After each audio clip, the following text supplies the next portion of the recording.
Oke, jumpa lagi bersama kita atau kita ketemu lagi di channel Delaka Loi. Delaka Loi. Hari ini kita akan sambung video-video yang sebelumnya. Dan yang pertama tentang perkenalan pertama, dan yang kedua urus dokumen atau lengkapi dokumen untuk sampai di tahap pernikahan. Dan yang ketiga, dan sekarang ini kita akan lanjut dengan video yang kita dari Indonesia ke Timor Leste, khususnya ibu yang sangat terkejut sekali ketika sampai di Timor Leste. Dan terkejutnya apa, ibu bisa sharing sedikit lah. Iya teman-teman, tapi sebelumnya saya mau info kalau misalnya kita dengerinnya sampai habis ya gitu, biar jangan sampai ada yang miss gitu. Biar tahu juga kira-kira benar nggak sih yang diomongin orang-orang di Timor Leste itu begini, benar nggak sih yang diomongin orang-orang Timor Leste itu begitu gitu. Karena saya sendiri yang sudah ke sana, saya udah ngalamin hidup di Timor Leste itu selama kurang lebih 2-3 tahun. Jadi kemungkinan sedikit banyaknya saya bisa tahu tentang Timor Leste itu seperti apa. Oke, yang pertama kita mau bahas adalah yang membuat saya sangat amat terkejut adalah yang pertama itu dari segi pembangunan ya, Kadio ya. Dari segi pembangunan, kalau di Indonesia kita banyak banget ngelihat pembangunan di sana sini khususnya untuk ibu kota. Ya, untuk ibu kota Jakarta kalau Indonesia ya. Tapi kalau misalnya di Timor Leste itu kan ibu kotanya Dili. Nah, kalau misalnya kita lihat dari segi sesama ibu kota, ini sangat amat jauh berbeda. Karena memang ya kita tahulah kalau Indonesia itu kan memang sudah berapa puluh tahun berdiri, sedangkan Timor Leste sendiri baru 20 tahun ya? Ya, kurang 18 lah. 18 tahunan gitu kan. Sangat amat jauh gitu, dari segi usia pun jauh. Jadi ya kita bisa bisa lihat sendirilah gitu ya. Kalau misalnya dari segi pembangunan kita bisa memaklumi lah kalau memang Indonesia tuh betul-betul sangat amat maju, sedangkan Timor Leste itu memang betul-betul baru merintis ya, Kadio.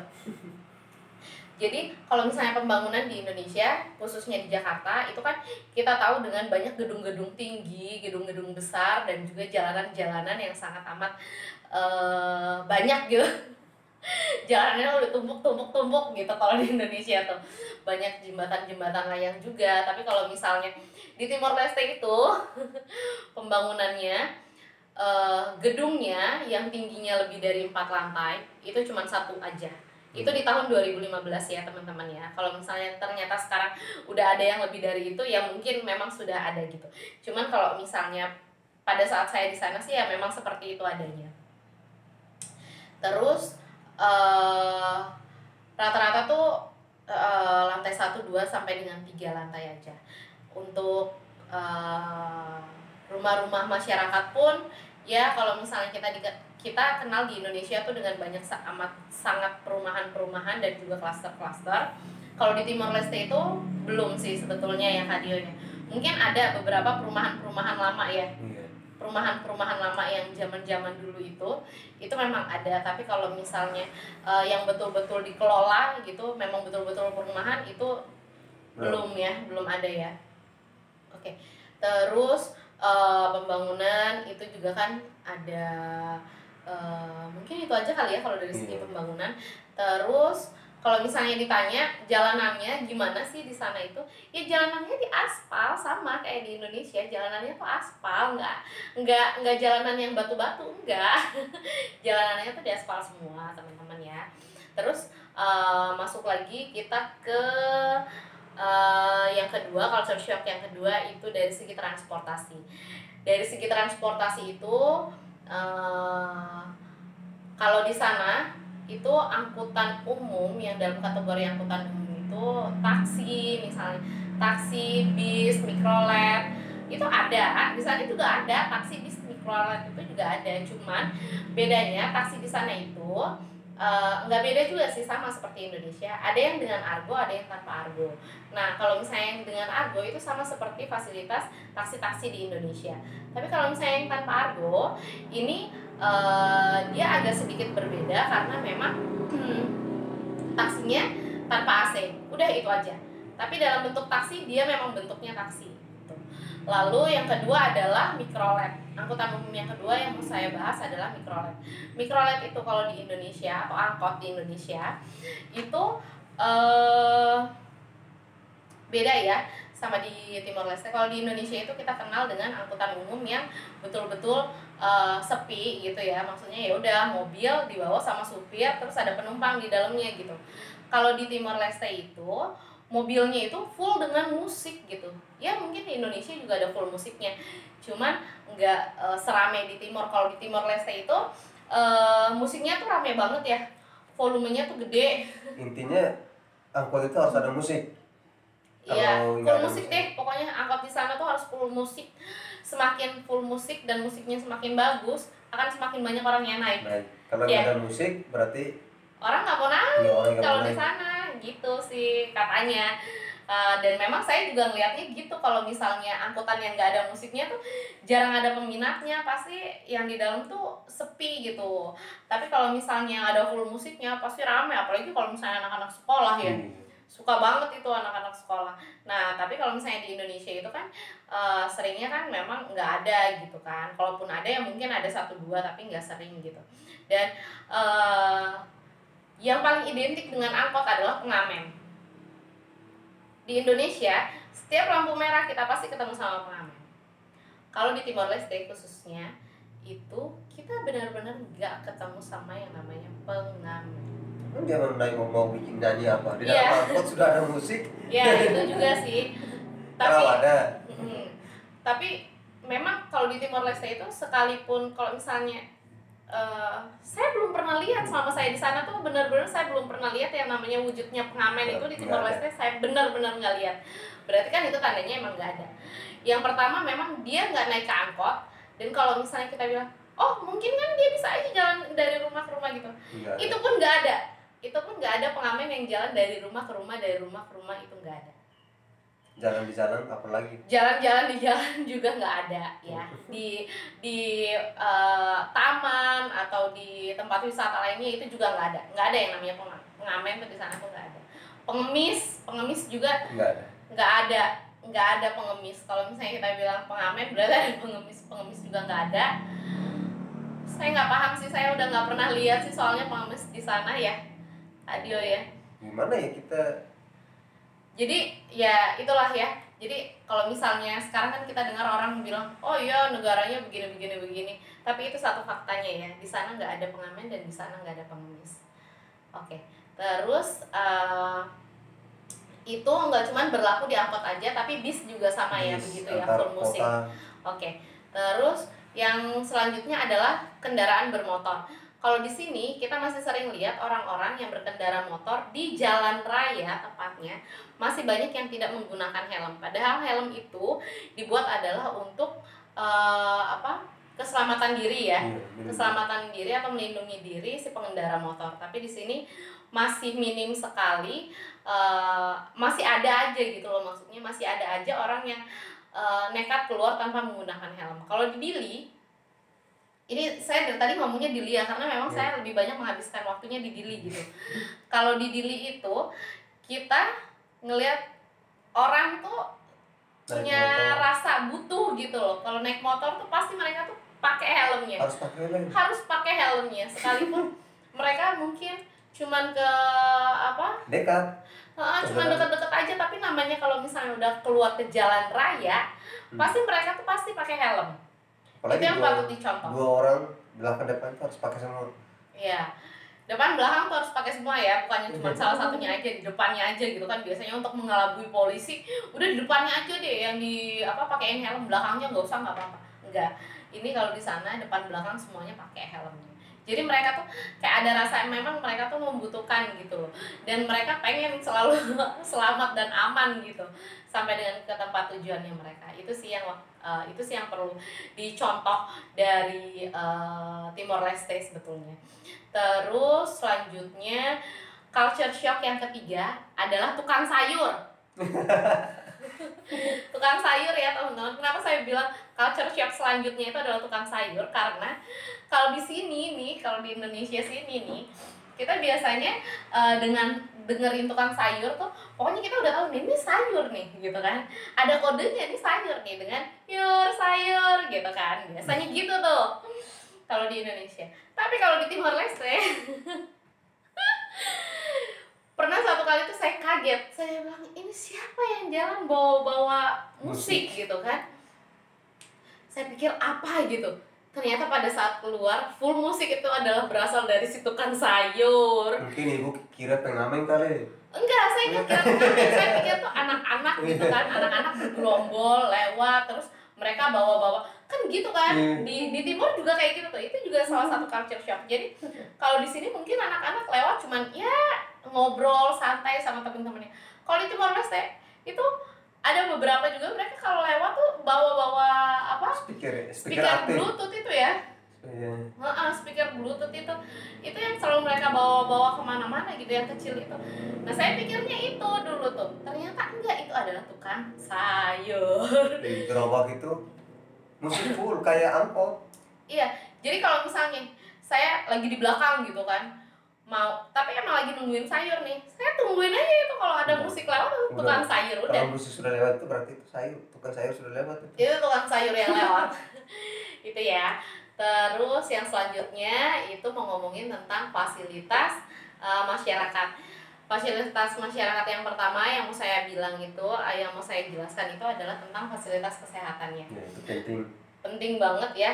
Kalau buat kita warga negara ini memang sangat amat penting itu adalah fasilitas kesehatan. Kalau di Indonesia sudah cukup baik juga karena sudah diberlakukan sistem BPJS. Itu sudah sangat amat menolong banyak sekali warga negara Indonesia. Tapi yang perlu juga dilihat adalah di Timor Leste pun untuk segi kesehatan pemerintah memberikan gratis ya, gratis untuk warga negara Timor Leste ataupun warga negara Timor Leste dengan kawin campur gitu. Jadi misalnya nih si bapak kan warga Timor, saya kan istrinya, berarti kan kita kawin campur tuh, kawin silang. Saya ke sana, saya juga dapat fasilitas yang sama gitu. Terkecuali adalah untuk WNA yang memang ke Timor Leste untuk keperluan bisnis kerja ataupun hanya untuk turis biasa, ternyata tiba-tiba sakit di sana. Nah itu memang mereka harus merogoh kocek sendiri, mungkin sekitar $20. Nah, tapi kalau misalnya untuk yang tadi kawin campur, saya pun udah merasakan gitu loh. Saya 2 kali melahirkan di sana, saya udah punya 2 anak. Saya melahirkan dua-duanya di Timor Leste. Yang pertama dengan normal ya, melahirkan secara normal, dan yang kedua adalah melahirkan secara sesar. Dua-duanya saya dirawat di sana mulai dari kontrol bulanan sampai dengan saya melahirkan anak-anak saya tanpa dipungut biaya 1 sen pun. Sangat amat baik dan butuh atau perlu juga untuk dicontoh. Siapa tahu kita bisa menerapkan juga yang seperti itu di Indonesia. Itu urusan pemerintah itu, kepala negara. Ya, itu memang urusan pemerintah. Itu ya teman-teman ya. Jadi untuk yang kesehatan. Lalu yang kedua adalah dari segi pendidikan. Pendidikan sama di Indonesia juga kita udah punya bantuan pendidikan ya dari pemerintah. Itu kalau dulu waktu saya sekolah itu namanya bantuan BOS ya. Ya kalau nggak salah tuh bantuan BOS. Tapi kalau misalnya di Timor Leste itu mereka memang sudah membebaskan biaya pendidikan untuk warga negara Timor Leste dari SD sampai dengan SMA di sekolah negeri. Jadi kalau misalnya anak-anak di Timor Leste yang kekurangan biaya atau yang nggak punya biaya untuk sekolah, tetap bisa sekolahnya di sekolah negeri atau sekolah yang dari sekolah negeri gitu loh. Mereka sekolah pemerintah punya, mereka tuh udah difasilitasi dengan sekolah gratis. Jadi sebetulnya udah nggak ada alasan lagi yang menginformasikan bahwa Mereka nggak sekolah karena mereka nggak punya biaya, karena semuanya adalah gratis dari pemerintah, terkecuali pendidikan yang di luar dari itu, seperti sekolah swasta atau sekolah-sekolah internasional lainnya. Nah itu tetap harus berogoh kocek sendiri gitu. Tergantung dari sekolahnya. Iya, tergantung dari sekolahnya masing-masing. Biayanya seperti apa itu tergantung mereka gitu. Terus yang selanjutnya fasilitas masyarakat selanjutnya hiburan ya mungkin hiburan atau mall-mall gitu ya. Mall itu, mall ada nggak di Dili atau di Timor Leste? Ada, masa nggak ada? Ada di sana tuh. Cuman ada satu mall besar di sana. Satu mall di sana. Itu namanya Timor Plaza. Ada apa aja di dalam? Ya seperti selayaknya mall-mall di Indonesia gitu. Cuman bedanya memang mereka nggak sebesar di Indonesia. Tapi buat shopping bisa gitu kan, apa aja juga ada di sana. Terus ditanya lagi, ada ininya enggak, ada apa namanya, bioskopnya enggak? Ada dong, di sana juga ada bioskopnya, update juga filmnya gitu. Itu. Terus satu lagi, kalau misalnya yang sangat amat culture shock juga adalah pada saat saya ke Timor Leste itu jam operasional. Iya. Ya, jam operasional ini juga mungkin memang sangat amat mengagetkan untuk saya. Pasti kaget. Karena saya di Indonesia, kalau misalnya kita pulang kerja, itu kan bisa sampai jam 9 malam, jam 8 malam gitu loh, sampai di rumah tuh. Cuman itu kalau di Indonesia masih sangat amat wajar dan masih sangat amat banyak orang yang masih aktivitas di jam itu gitu kan. Masih rame lah. Masih rame gitu, jalanan-jalanan masih rame. Pusat perbelanjaan juga masih buka di jam 8 itu kan masih pada buka dong gitu. Terus kayak supermarket atau minimarket itu juga masih pada buka jam itu gitu. Beda banget sama kegiatan di Timor Leste, di Dili gitu. Sekalipun dia ibu kota, cuman kalau misalnya kayak pusat perbelanjaan banyaknya itu mereka tuh tutupnya di jam 6 sore. Jam 6 sore itu udah tutup. Rata-rata tuh semua tuh udah tutup di jam 6 sore.